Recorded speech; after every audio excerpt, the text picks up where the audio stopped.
কোরআনে দাড়ির দলিল আছে? দাড়ি বলবে নাই। কোরআনে কোথায় দাড়ির দলিল আছে বলেন তো দেখি, কে বলতে পারবেন? কঠিন প্রশ্ন। 500 টাকা পুরস্কার দিব আমার পক্ষ থেকে, জান। যদিও 500 কোনো টাকাই না, টাকার মান দিন দিন কমছে। কোন সূরায় দাড়ির কথা আছে কে বলতে পারবেন?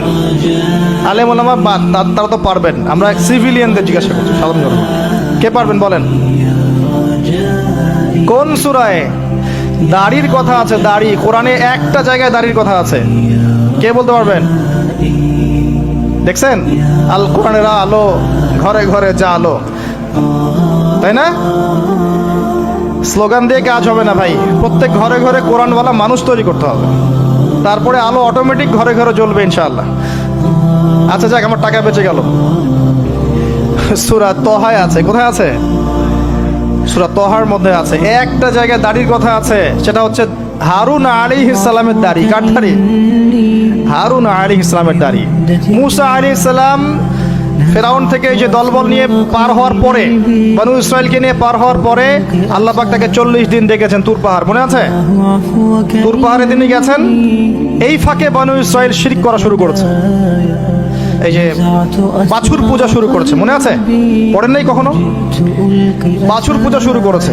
মুসা আলাইহিস সালাম তাওরাত নিয়ে আসছেন, এসে দেখছেন যে কওমের এই অবস্থা, তিনি রাগে তাওরাত ছুঁড়ে মারলেন। তিনি প্রচন্ড ব্যক্তিত্ব সম্পন্ন মানুষ ছিলেন, গায়রতওয়ালা, রাগে তাওরাত ছুঁড়ে মারলেন এবং এসে এই যে হারুন আলাইহিস সালাম যাকে রেখে গিয়েছিলেন যে কওমকে দেখাশোনা করবে, তার দাড়ি চিপে ধরলেন। তুমি থাকতে এরা এই অবস্থায় গেল কিভাবে? এক হাতে দাড়ি, এক হাতে চুল চেপে ধর, তুমি থাকতে এই অবস্থা হইল কিভাবে?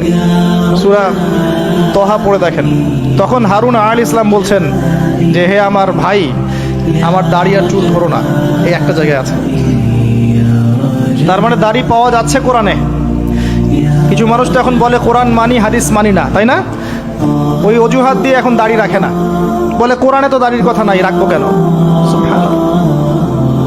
আপনারাও কি এটা বিশ্বাস করেন যে আমরা শুধু কোরআন মানবো, হাদিস মানবো না?